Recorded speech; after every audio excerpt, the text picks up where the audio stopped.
사랑하는 성도 여러분, 안녕하십니까? 오늘 3월 24일 수요일 새벽 이슬과 같은 주의 말씀을 사모하며 나오신 모든 분들을 주님의 이름으로 사랑하고 또 축복합니다.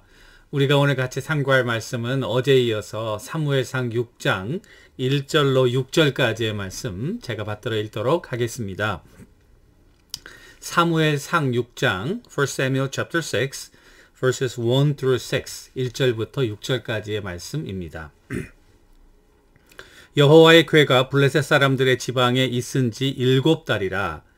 블레셋 사람들이 제사장들과 복술자들을 불러서 이르되 우리가 여호와의 궤를 어떻게 할까? 그것을 어떻게 그 있던 곳으로 보낼 것인지 우리에게 가르치라. 그들이 이르되 이스라엘 신의 궤를 보내려거든 거저 보내지 말고 그에게 속건제를 드려야 할지니라. 그리하면 병도 낫고 그의 손을 너희에게서 옮기지 아니하는 이유도 알리라 하니, 그들이 이르되 무엇으로 그에게 드릴 속건제를 삼을까 하니, 이르되 블레셋 사람의 방백의 수효대로 금 독종 5과 금쥐 5마리라야 하리니 너희와 너희 통치자에게 내린 재앙이 이 같음이니라.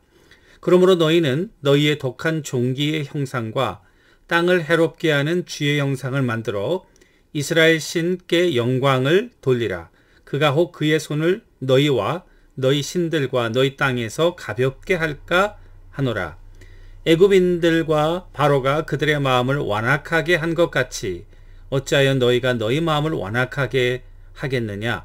그가 그들 중에서 재앙을 내린 후에 그들이 백성을 가게 함으로 백성이 떠나지 아니하였느냐. 이것은 우리에게 주시는 하나님의 말씀입니다. 오늘 말씀의 제목은 2절에 있는 그런 말씀을 그대로 한번 생각해 보았습니다. 우리가 여호와의 궤를 어떻게 할까? 라는 제목으로 말씀을 좀 나누려고 합니다. 이 블레셋이 이스라엘을 치고 그리고 승전의 트로피 같이 이스라엘을 섬기는 그 같은 하나님의 임재를 형성하는 여호와의 법궤를 가져온 것에 대해서 너무나도 익사이트 했을 것이다. 제가 어제 말씀드렸고요.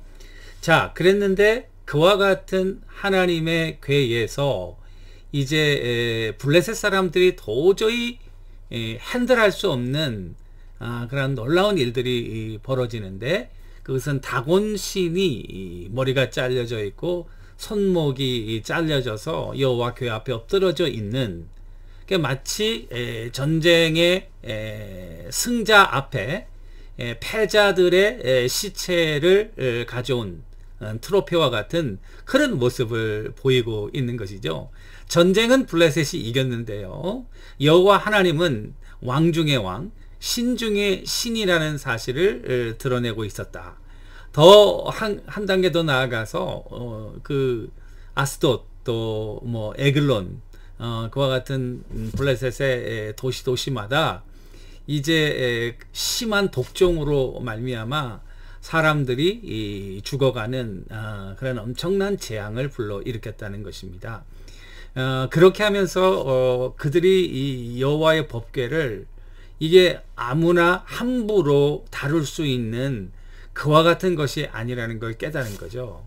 그러면서 그들이 내린 결론은 바로 2절, 블레셋 사람들이 제사장들과 복술자들을 다 모아놓고 그들에게 이야기하기를 우리가 여호와의 궤를 이거 어떻게 해야 되냐, 어떻게 해야 되냐, 이렇게 물어본 거죠. 그러면서 어떻게 그 있던 곳으로 보낼 것인가, 다시 이스라엘로 돌려보내야 되는데 어떻게 돌려보내야 될지를 모르는 거예요. 그때 이 제사장들과 복술자들의 의견은 뭐냐니까, 그냥 보내지 말고 속건제를 드려야 된다. 이 속건제라고 하는 것은 잘못을 인정하고 가져오지 말아야 하는 그런 물건을 가져옴으로 말미암아 여호와의 재난과 심판을 초래했으므로 그와 같은 여호와 하나님의 노를 누그러뜨리기 위해서 그 잘못을 인정하는 그와 같은 제물을 드려야 된다. 그 제물은 블레셋의 5 도시니까 그 형상대로 숫자대로 5개의 독종의 모양과, 독종이 지금 사람들을 죽이고 괴롭히고 있으니까요. 그리고 독종을 일으키게 한 설치류, 쥐의 모양을 만들어서 이렇게 석권제를 드린 후에 이제 이 새수레에 실어 가지고 벳세메스로 보내는 그와 같은 장면이 되겠습니다. 자, 그런데 놀라운 사실은 그렇게 해야 되는 이유를 이야기하는데요. 3절 보십시오. 3절 뭐라고 그러냐면은 그들이 이르되 이스라엘 신의 궤를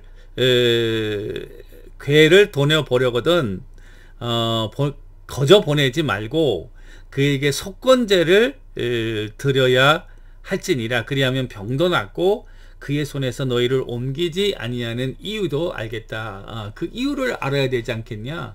그냥 속건제를 드려야 된다. 그리고 또 이야기하기를 5절에 보니까 쥐의 형상을 만들어 이스라엘의 신께 영광을 돌리라. 지금 이 블레셋 사람들이 하는 이야기예요. 영광을 돌려야 된다. 그런 이유 때문에 영광을 돌려야 된다. 그 다음에 또 6절에 보니까 애굽 사람들은 바로와 그 애굽 사람들은 여호와의 마음에 강팍하게 함으로 하나님의 큰 재앙을 당하지 않느냐, 이런 얘기를 하는 거예요. 그러니까 이건 이제 여호와 하나님은 살아계시다는 사실을 이 블레셋 사람들이 뭐 누가 나가서 전하지도 않고 그 임재 자체로서 하나님의 하나님 되심을 이방 땅에서 모든 신줄 등에 뛰어난 유일한 전능하신 하나님이라는 사실을 선포하고 있는 그와 같은 장면이 되겠습니다. 그래서 이제 벳세메스로 보내는데 벳세메스로 왔을 때 그 벳세메스라고 하는 것은 이스라엘과 블레셋의 접경 지역의 이스라엘 땅이 되겠죠.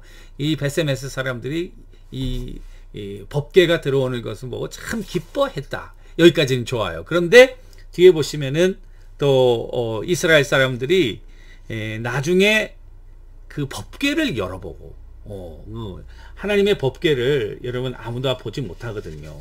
그러니까 법궤를 열어보고 민수기 4장 20절에 보니까 그들은 잠시라도 들어가서 성소를 보지 말 것은 그들이 죽을까 함이라. 여호와의 궤를 들여보았다는 것은 뚜껑을 열고 그 안을 들여다보았다는 것이고, 그와 같은 것은 이제 그들의 탐심과 욕심과 악의를 상징하면서 여호와를 도전하는 그와 같은 행위가 된 거예요.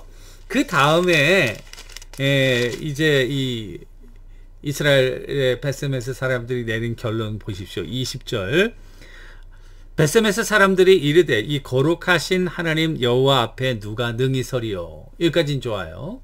그 다음에 그를 우리에게서 누구에게로 올라가시게 할꼬. 자, 이 질문은 그를 우리에게서 누구에게로 올라가시게 할꼬. 그 질문은 우리가 여호와의 궤를 어떻게 할까? 그것을 어떻게 있던 곳으로 보낼까? 똑같은 질문을 이제 이스라엘 사람들도 하고 있는 거죠. 자, 이걸 보면서 저는 자, 여호와는 첫 번째 경홀히 여김을 받지 않으신다. 여호와의 이름을 눈 가리고 앙호하면 안 된다. 왜냐하면 여호와 하나님은 살아계신 능력에 전능하신 하나님이시기 때문에 그렇다.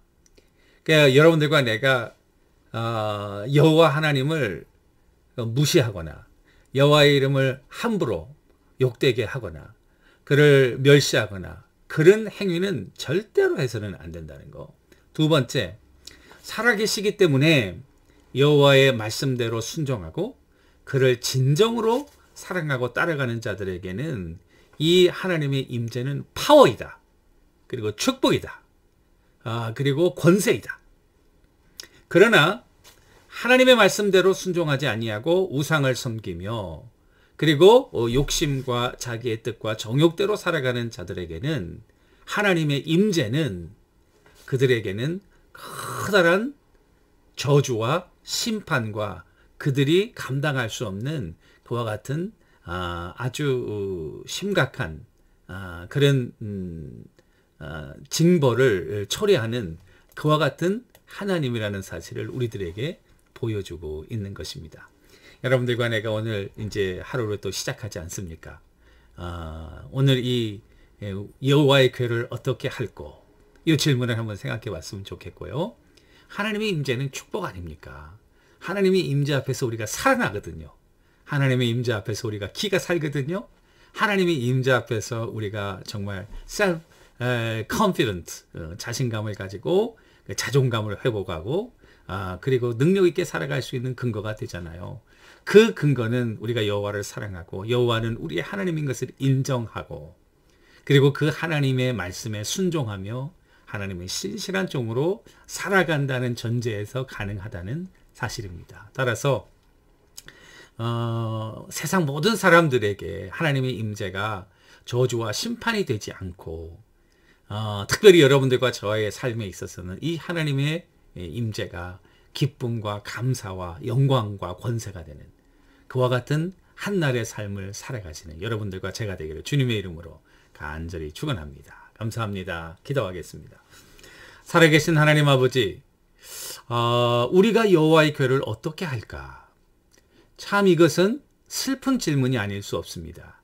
하나님의 임재 앞에서 진정 우리가 살아나는 성령의 큰 은혜가 넘치는 축복의 하나님인 것을 깨닫지 못하고 우상을 섬기며 자기들의 길로 갈 때에 저주와 심판을 행하시는 공의의 하나님이신 것을 이들은 깨달아 알게 되었습니다. 우리는 이 블레셋 사람들과 베스메스 사람들처럼 여호와의 임재 앞에서 두려워하는 것이 아니라 하나님의 임재로 말미암아 새로워지고 그리고 권세를 가진 그리스도의 자녀로 살아가는 하나님만을 섬기고 주님께 충성하는 귀한 종들 다 되게 하옵소서.